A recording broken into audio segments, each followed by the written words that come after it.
Pulse polio ಲಸಿಕಾ ಅಭಿಯಾನಕ್ಕೆ ಚಾಲನೆ ನೀಡಿ ಮಾತಾಡಿದ ಸಿಎಂ ಡಿಕೆ ಶಿವಕುಮಾರ್, ನನ್ನ ಮೊಮ್ಮಗಳಿಗೂ 1 ತಿಂಗಳು, ಅವರು ಕೂಡ ಪಲ್ಸ್ ಪೋಲಿಯೋ ಹಾಕಿಸಿಕೊಳ್ಳಬಹುದು. ಅಕ್ಕಪಕ್ಕದ ದೇಶಗಳಲ್ಲಿ ಈ ಲಸಿಕೆ ಇಲ್ಲದೆ ಸಾಕಷ್ಟು ಮಕ್ಕಳು ಕಷ್ಟಪಡ್ತಾ ಇದ್ದಾರೆ. ಮಕ್ಕಳ ಭವಿಷ್ಯಕ್ಕಾಗಿ ನಾವು ಈ ಅಭಿಯಾನ ಹಮ್ಮಿಕೊಂಡಿದ್ದೇವೆ. ಯಾರು ಇದರಿಂದ ತಪ್ಪಿಸಿಕೊಳ್ಳಬಾರದು. 5 ವರ್ಷದೊಳಗಿನ ಎಲ್ಲ ಮಕ್ಕಳು ಲಸಿಕೆ ತೆಗೆದುಕೊಳ್ಳಬೇಕು ಅಂತ ಸಿಎಂ ಹೇಳಿದರು. ಗದಗದಲ್ಲಿ ಪಲ್ಸ್ ಪೋಲಿಯೋ ದಿನ ಆಚರಣೆ ಮಾಡಲಾಗ್ತಾ ಇದೆ. ಗದಗ ನಗರದ ದಂಡಪ್ಪ ಮಾನ್ವಿ ಮಹಿಳಾ ಮತ್ತು ಮಕ್ಕಳ ಆಸ್ಪತ್ರೆಯಲ್ಲಿ ಪಲ್ಸ್ ಪೋಲಿಯೋ ಲಸಿಕಾ ಅಭಿಯಾನಕ್ಕೆ ಚಾಲನೆ ಕೊಡಲಾಗಿದೆ. ವಿಧಾನ ಪರಿಷತ್ ಸದಸ್ಯ ಎಸ್ವಿ ಸಂಕನೂರು ಕಾರ್ಯಕ್ರಮಕ್ಕೆ ಚಾಲನೆ ಕೊಟ್ಟರು. ಗದಗ ಜಿಲ್ಲೆಯಾದ್ಯಂತ 4 ದಿನಗಳ ಕಾಲ ಪಲ್ಸ್ ಪೋಲಿಯೋ ಲಸಿಕಾ ಅಭಿಯಾನ ನಡೆಯಲಿದೆ. ಈಗ ಕಾರು ಸ್ಫೋಟದ ಪ್ರಮುಖ ಸುದ್ದಿ ನೋಡೋಣ. ಬಿಡದಿ ಬಡಿದಾಟದ ಸುದ್ದಿ. ದಿನದಿಂದ ದಿನಕ್ಕೆ ಬಿಡದಿ ಟೌನ್ಶಿಪ್ ಯೋಜನೆ ಜಟಾಪಟಿ ಜೋರಾಗ್ತಾ ಇದೆ. ಕೇಂದ್ರ ಸಚಿವ ಕುಮಾರಸ್ವಾಮಿ ಭೈರಮಂಗಲಕ್ಕೆ ಭೇಟಿ ಬೆನ್ನಲ್ಲೇ ಹೋರಾಟ ತೀವ್ರಗೊಂಡಿದೆ. ಯೋಜನೆ ವಿರೋಧಿಸ್ತಾ ಇರುವಂತಹ ರೈತರು ಅಪ್ಪಿಕೋ ಚಳುವಳಿಗೆ ಮುಂದಾಗಿದ್ದಾರೆ. ಬಿಡದಿಯ ಬನಿಗಿರಿ ಗ್ರಾಮದಲ್ಲಿ ಇವತ್ತು ಮರಗಳನ್ನು ಅಪ್ಪಿಕೊಂಡು ಮರಗಳನ್ನು ಉಳಿಸಿ ಯೋಜನೆ ನಿಲ್ಲಿಸಿ ಅಂತ ಹೋರಾಟ ಮಾಡಲಿದ್ದಾರೆ. ಬಿಡದಿ ಟೌನ್ಶಿಪ್ ವಿರುದ್ಧ ಜೆಡಿಎಸ್ ಸಮರವನ್ನ ಸಾರಿದೆ. ರಾಜ್ಯವ್ಯಾಪಿ ಜನಾಂದೋಲನಕ್ಕೆ ಎಚ್ಡಿಕೆ ಪ್ಲಾನ್ ಮಾಡಿದ್ದಾರೆ. ರೈತರ ಜೊತೆ ಸಭೆ ಬೆನ್ನಲ್ಲೇ ಚಳವಳಿಗೆ ಸಿದ್ಧತೆ ನಡೆದಿದೆ. ಈಗಾಗಲೇ ಕೆಲವು ರೈತ ಸಂಘಟನೆಗಳ ಮುಖಂಡರ ಜೊತೆಗೆ ಎಚ್ಡಿಕೆ ಸಭೆ ಮಾಡಿದ್ದಾರೆ. ಇನ್ನು ಕಾನೂನು ಹೋರಾಟ ನಡೆಸೋಕೆ ಎಚ್ಡಿಕೆ ನಿರ್ಧರಿಸಿದ್ದಾರೆ ಎನ್ನಲಾಗಿದೆ. ತುಮಕೂರು ಜಿಲ್ಲೆಯ ಮಧುಗಿರಿಯಲ್ಲಿ ನಡೆದ ನ್ಯಾಯವಾದಿ ಬಿ ನರಸಿಂಹಮೂರ್ತಿಯ ವರ ಸುವರ್ಣ ಮಹೋತ್ಸವ ಕಾರ್ಯಕ್ರಮದಲ್ಲಿ ನಟ ಸಾಮಾಜಿಕ ಹೋರಾಟಗಾರ ಅಹಿಂಸಾ ಚೇತನ್ ಭಾಗಿಯಾಗಿದ್ದರು. ಈ ವೇಳೆ ಬಿಡದಿ ಟೌನ್ಶಿಪ್ ಯೋಜನೆಯನ್ನು ಖಂಡಿಸಿ ರಾಜ್ಯ ಸರ್ಕಾರದ ವಿರುದ್ಧ ತೀವ್ರ ವಾಗ್ದಾಳಿ ನಡೆಸಿದ್ದಾರೆ. ಸರ್ಕಾರಕ್ಕೆ ರೈತರ ಬದುಕಿಗಿಂತ ವ್ಯಾಪಾರನೇ ಮುಖ್ಯ ಆಗಿ ಹೋಗಿದೆ. ಈ ಯೋಜನೆಯನ್ನು ಕೇವಲ ಲ್ಯಾಂಡ್ ಮಾಫಿಯಾ, ಬಿಲ್ಡರ್ಗಳು ಮತ್ತು ಗುತ್ತಿಗೆದಾರರಿಗೆ ಅನುಕೂಲ ಮಾಡಿಕೊಳ್ಳಕ್ಕೆ ಅಂತ ರೂಪಿಸಿರುವುದು ಅಂತ ಗಂಭೀರ ಆರೋಪ ಮಾಡಿದ್ದಾರೆ. ರಾಜ್ಯದ ಪ್ರಮುಖ ಸುದ್ದಿ. ಶಿವಮೊಗ್ಗ ಜಿಲ್ಲೆಯ ಭದ್ರಾವತಿಯ ಜರಿಕಟ್ಟಿಯಲ್ಲಿ ದೊಡ್ಡ ಅನಾಹುತವೊಂದು ತಪ್ಪಿದೆ. ಎದುರಿಗೆ ಬಂದ ಲಾರಿಗೆ ಡಿಕ್ಕಿಯಾಗುವುದನ್ನು ತಪ್ಪಿಸಲು ಮುಂದಾದ ಕಾಲೇಜ್ ಬಸ್ ಪಕ್ಕದಲ್ಲಿದ್ದ ಟೈರ್ ಅಂಗಡಿಗೆ ನುಗ್ಗಿದೆ. ನಿನ್ನೆ ಸಂಜೆ ಈ ಘಟನೆ ನಡೆದಿದೆ. ಕಾಲೇಜು ವಿದ್ಯಾರ್ಥಿಗಳನ್ನು ಕರೆದೊಯ್ತಾ ಇದ್ದಾಗ ಪೇಸ್ ಕಾಲೇಜಿನ ಬಸ್ ನಿಯಂತ್ರಣ ತಪ್ಪಿ ಅಂಗಡಿಗೆ ಗುದ್ದಿದೆ. ಪರಿಣಾಮ ಬಸ್ನ ಮುಂಭಾಗ ಸಂಪೂರ್ಣ ನಜ್ಜುಗುಜ್ಜಾಗಿದೆ. ಹಲವು ವಿದ್ಯಾರ್ಥಿಗಳಿಗೆ ಸಣ್ಣಪುಟ್ಟ ಗಾಯ ಆಗಿದೆ. ಈ ಸಂಬಂಧ ಭದ್ರಾವತಿ ಪೊಲೀಸ್ ಠಾಣೆಯಲ್ಲಿ ಪ್ರಕರಣ ದಾಖಲಾಗಿದೆ.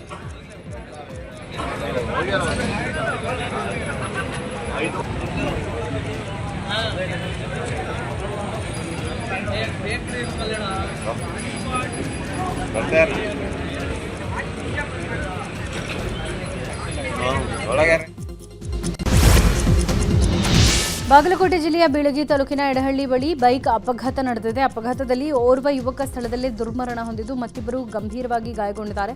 ಆಸ್ಪತ್ರೆಗೆ ದಾಖಲಿಸಲಾಗಿದೆ. ಬಾಡಗಿ ಗ್ರಾಮದ ನಿವಾಸಿ ರವಿ ಬಸಪ್ಪ ಮೃತ ಯುವಕ. ಬೀದರ್ನ ಬಸವ ಕಲ್ಯಾಣದಲ್ಲಿ ಬಸವಾದಿ ಶಿವಶರಣರ ಬೃಹತ್ ಹಿಂದೂ ಸಮಾವೇಶ ನಡೆಯಲಿದೆ. ಕನೇರಿ ಅದೃಶ್ಯ ಕಾಡಸಿದ್ದೇಶ್ವರ ಸ್ವಾಮೀಜಿ ನೇತೃತ್ವದಲ್ಲಿ ಸಮಾವೇಶ ನಡೆಯಲಿದ್ದು 300ಕ್ಕೂ ಹೆಚ್ಚು ವಿವಿಧ ಮಠಾಧೀಶರು ಭಾಗಿಯಾಗುವ ನಿರೀಕ್ಷೆ ಇದೆ. ಬಸವ ಅನುಯಾಯಿಗಳು, ಪ್ರಗತಿಪರರು, ಬಸವ ಮಠಾಧೀಶರ ವಿರೋಧದ ಮಧ್ಯೆಯೂ ಹಿಂದೂ ಸಮಾವೇಶ ನಡೀತಾ ಇದೆ. ಬಸವ ಕಲ್ಯಾಣದ ಅಕ್ಕಮಹಾದೇವಿ ಕಾಲೇಜು ಆವರಣದಲ್ಲಿ ಸಂಜೆ 4ಕ್ಕೆ ಸಮಾವೇಶ ಆರಂಭ ಆಗಲಿದೆ. 3 ಡಿವೈಎಸ್ಪಿ, 11 ಸಿಪಿಐ, 20 ಪಿಎಸ್ಐ, 150 ಪೊಲೀಸ್ ಸಿಬ್ಬಂದಿಯನ್ನು ಭದ್ರತೆಗೆ ನಿಯೋಜಿಸಲಾಗಿದೆ.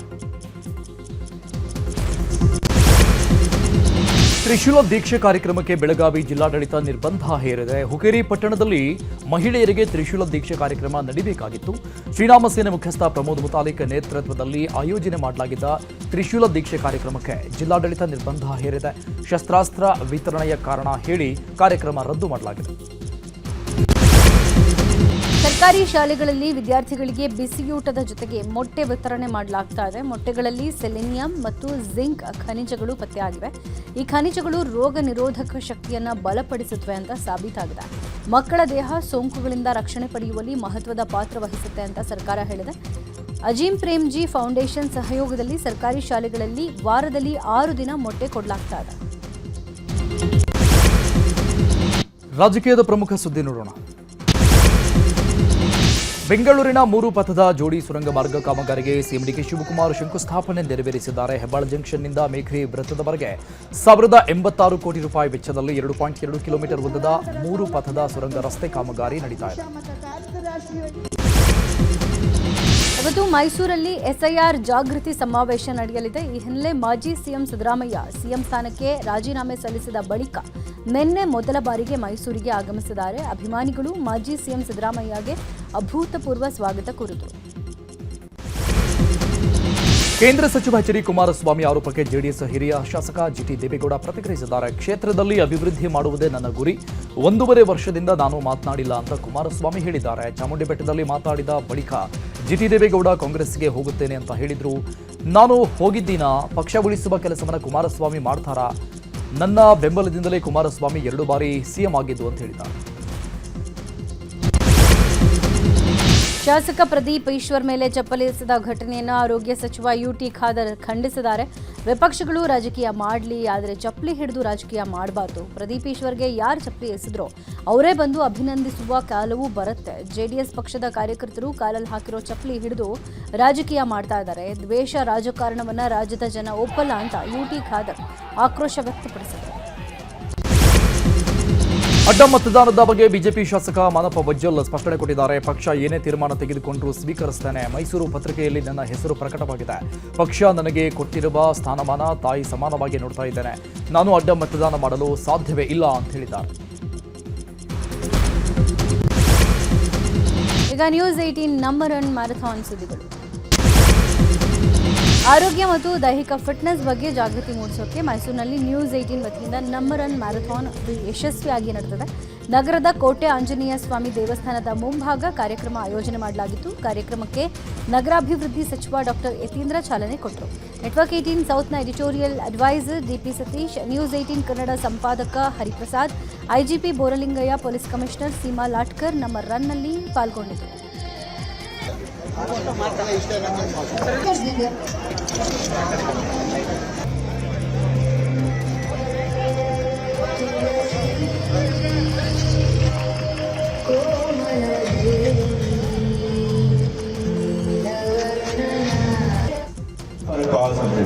ಅಂತಂದ್ರೆ ಒಂದು ಉದ್ದೇಶಕ್ಕೋಸ್ಕರ ಒಂದು ಮ್ಯಾರಥಾನ್ ಅನ್ನು ಆಯೋಜನೆ ಮಾಡಿದ್ದಾರೆ.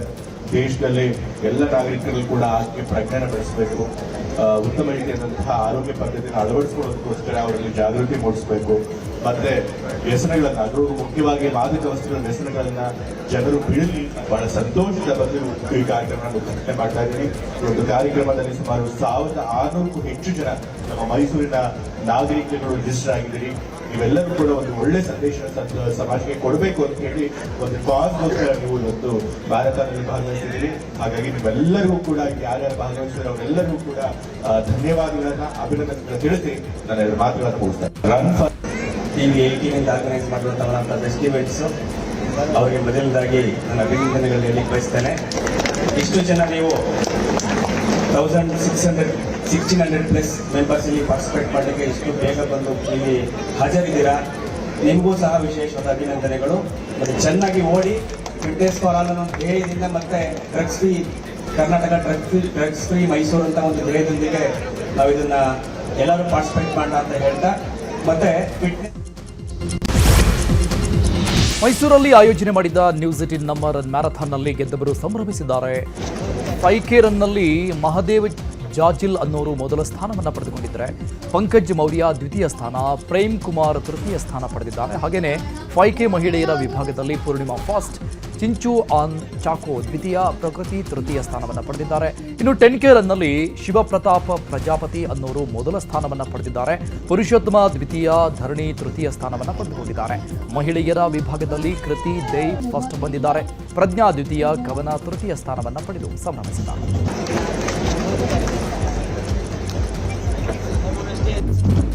Thank you so much, Sai, for the tremendous support.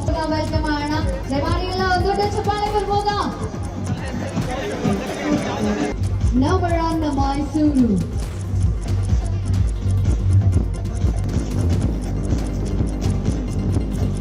Again, number 1, Mysuru. News 18 ವತಿಯಿಂದ ಮೈಸೂರಲ್ಲಿ ಆಯೋಜಿಸಿದ ನಂಬರ್ 1 ಮ್ಯಾರಥಾನ್ನಲ್ಲಿ ನಗರಾಭಿವೃದ್ಧಿ ಸಚಿವ ಯತೀಂದ್ರ ಸಿದ್ದರಾಮಯ್ಯ ಭಾಗಿಯಾಗಿದ್ದರು. ಸ್ಪರ್ಧಿಗಳ ಜೊತೆಗೆ ತಾವು ಓಡಿ ಸಚಿವ ಯತೀಂದ್ರ ಸಿದ್ದರಾಮಯ್ಯ ಸಂಭ್ರಮ ಪಟ್ಟಿದ್ದಾರೆ.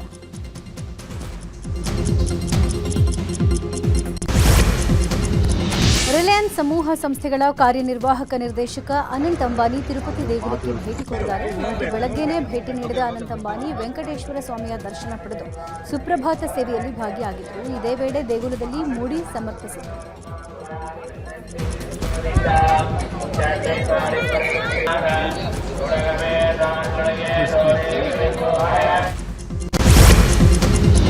ಮಹಾರಾಷ್ಟ್ರದಲ್ಲಿ ಭಾರೀ ಮಳೆಯಾಗಿದೆ. ಮುಂಬೈನ ಕೆಲ ತಗ್ಗು ಪ್ರದೇಶಗಳಲ್ಲಿ ನೀರು ನಿಂತ ಪರಿಣಾಮ ವಾಹನ ಸವಾರರು ಪರದಾಡ್ತಿದ್ದಾರೆ. ವಡಾಲಾ ಪ್ರದೇಶದಲ್ಲಿ ನೀರು ನಿಂತರೂ ಅಧಿಕಾರಿಗಳು ಕಣ್ಮುಚ್ಚಿ ಕುಳಿತಿರುವುದಕ್ಕೆ ಆಕ್ರೋಶ ವ್ಯಕ್ತವಾಗಿದೆ. ಸಿಕ್ಕಿಂನಲ್ಲೂ ಭಾರೀ ಮಳೆಯಾಗಿದೆ. ವರುಣಾರ್ಭಟಕ್ಕೆ ಫಿಡಾಂಗ್ನಲ್ಲಿರೋ ಬೈಲಿ ಸೇತುವೆ ಕೊಚ್ಕೊಂಡು ಹೋಗಿದೆ. ಇದರಿಂದ ಫಿಡಾಂಗ್ ಸಂಕಲಾಂಗ್ ಮಾರ್ಗ ಕಡಿತಗೊಂಡಿದೆ. ವಾಹನ ಸವಾರರು ಪರದಾಡ್ತಿದ್ದಾರೆ. ಅಯೋಧ್ಯೆಯ ರಾಮ ಮಂದಿರದಲ್ಲಿ ದೇಣಿಗೆ ಹಣ ಹಾಗೂ ದೇವರ ಚಿನ್ನಾಭರಣ ಕದ್ದ ಪ್ರಕರಣದ ತನಿಖೆಯನ್ನು ಪೊಲೀಸರು ಚುರುಕುಗೊಳಿಸಿದ್ದಾರೆ. ಈಗಾಗಲೇ 8 ಜನರನ್ನ 3 ದಿನ ಜೈಲಿಗೆ ಕಳಿಸಲಾಗಿದೆ. ಇವತ್ತು 8 ಆರೋಪಿಗಳ ಮನೆ ಮೇಲೆ ಬೆಳಂಬೆಳಗ್ಗೆ ಪೊಲೀಸರು ದಾಳಿ ಮಾಡಿದ್ದಾರೆ. ಅಯೋಧ್ಯೆಯ ಅವಿನಾಶ್ ಶುಕ್ಲಾ ಸೇರಿ 8 ಆರೋಪಿಗಳ ಮನೆಯನ್ನು ಪೊಲೀಸರು ಪರಿಶೀಲಿಸಿದ್ದಾರೆ. ಇರಾನ್ ಅಮೆರಿಕ ನಡುವೆ ಕದನ ವಿರಾಮ ಉಲ್ಲಂಘನೆ ಆಗಿದೆ. ಮತ್ತೆ ಯುದ್ಧ ಶುರುವಾಗಿದೆ. ಇರಾನ್ ಮೇಲಿನ ದಾಳಿಯ ದೃಶ್ಯಗಳನ್ನು ಅಮೆರಿಕ ಬಿಡುಗಡೆ ಮಾಡಿದೆ. ಇರಾನಿನ ಕ್ಷಿಪಣಿ ಮತ್ತು ಡ್ರೋನ್ ಸಂಗ್ರಹಣಾ ಸ್ಥಳಗಳು ಮತ್ತು ಕರಾವಳಿ ರಾಡಾರ್ ಸ್ಥಾನಗಳ ಮೇಲೆ ದಾಳಿಯ ದೃಶ್ಯ ಭೀಕರವಾಗಿದೆ. ಇರಾನ್ ಕೂಡ ಅಮೆರಿಕಾಗೆ ದಿಟ್ಟ ಉತ್ತರ ಕೊಡ್ತಾ ಇದೆ. ಬಹ್ರೇನ್ನಲ್ಲಿರುವ US 5ನೇ ಫ್ಲೀಟ್ ಪ್ರಧಾನ ಕಚೇರಿಯ ಮೇಲೆ ಕ್ಷಿಪಣಿ ದಾಳಿ ಮಾಡಿದೆ.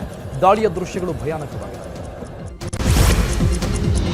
ಇರಾನ್ ಮೇಲಿನ ದಾಳಿಯನ್ನು ಅಮೆರಿಕ ಒಪ್ಪಿಕೊಂಡಿದೆ. ಈ ಕುರಿತು ಪೋಸ್ಟ್ ಮಾಡಿರುವ ಅಮೆರಿಕ ಅಧ್ಯಕ್ಷ ಡೊನಾಲ್ಡ್ ಟ್ರಂಪ್, ಕದನ ವಿರಾಮ ಒಪ್ಪಂದವನ್ನು ಉಲ್ಲಂಘಿಸಿದ್ದಕ್ಕಾಗಿ ನಮ್ಮ ಸೇನಾ ವಿಮಾನವು ಇರಾನಿನ ಕ್ಷಿಪಣಿ ಮತ್ತು ಡ್ರೋನ್ ಸಂಗ್ರಹಣಾ ಸ್ಥಳಗಳ ಮೇಲೆ ದಾಳಿ ನಡೆಸಿದೆ ಅಂತ ಟ್ವೀಟ್ನಲ್ಲಿ ಬರ್ಕೊಂಡಿದ್ದಾರೆ. ಇರಾನ್ಗೆ ಅಮೆರಿಕ ಉಪಾಧ್ಯಕ್ಷ JD ವ್ಯಾನ್ಸ್ ಕೂಡ ಎಚ್ಚರಿಕೆ ಕೊಟ್ಟಿದ್ದಾರೆ. ಹಿಂಸೆಗೆ ಮುಂದಾದರೆ ಹಿಂಸೆಯ ಮೂಲಕವೇ ಉತ್ತರ ಕೊಡ್ತೇವೆ. ಭಿನ್ನಾಭಿಪ್ರಾಯಗಳಿದ್ದರೆ ಇರಾನ್ ಮಾತುಕತೆಗೆ ಬರಬೇಕು. ಇರಾನ್ ಪಾಠ ಕಲಿಯದಿದ್ದರೆ ಮತ್ತಷ್ಟು ದಾಳಿಯಾಗುತ್ತೆ ಅಂತ ಎಚ್ಚರಿಸಿದ್ದಾರೆ. ಈ ಮೊದಲು ಕೂಡ ಭೂಕಂಪನದಿಂದ ತತ್ತರಿಸಿರುವ ವೆನೆಜುವೆಲಾದಲ್ಲಿ ಮತ್ತೆ ಭೂಕಂಪನ ಸಂಭವಿಸಿದೆ. ರಿಕ್ಟರ್ ಮಾಪಕದಲ್ಲಿ 5.6ರಷ್ಟು ತೀವ್ರತೆ ದಾಖಲೆಯಾಗಿದೆ. ಭೀಕರ ಭೂಕಂಪದಿಂದ ವೆನೆಜುವೆಲಾದ ಜನ ತತ್ತರಿಸಿ ಹೋಗಿದ್ದಾರೆ. ಪ್ರಬಲ ಭೂಕಂಪಕ್ಕೆ ಈವರೆಗೂ ಸಾವಿನ ಸಂಖ್ಯೆ 1400ಕ್ಕೂ ಹೆಚ್ಚಾಗಿದೆ ಅಂತ ಅಧಿಕಾರಿಗಳು ತಿಳಿಸಿದ್ದಾರೆ. 50,000ಕ್ಕೂ ಹೆಚ್ಚು ಜನ ನಾಪತ್ತೆಯಾಗಿದ್ದಾರೆ. ಈಗ ಸ್ಪೋರ್ಟ್ಸ್.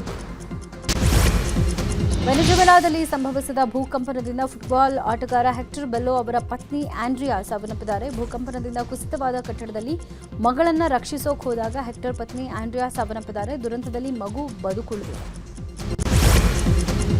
ಹುಬ್ಬಳ್ಳಿಯ KCA ಮೈದಾನದಲ್ಲಿ ಮಹಾರಾಜ ಕಪ್ T20 ಲೀಗ್ ಪಂದ್ಯಗಳು ಶುರುವಾಗಿದೆ. ನಡೆದ ಮ್ಯಾಚ್ನಲ್ಲಿ ಶಿವಮೊಗ್ಗ ಲಯನ್ಸ್ ವಿರುದ್ಧ ಬೆಂಗಳೂರು ಬ್ಲಾಸ್ಟರ್ಸ್ ಗೆದ್ದು ಬಿಗಿದ್ರೆ, ಕಲಬುರಗಿ ಮೆಸ್ಟಿಕ್ಸ್ ತಂಡ ಮೈಸೂರು ವಾರಿಯರ್ಸ್ ವಿರುದ್ಧ ಗೆಲುವು ಸಾಧಿಸಿದೆ.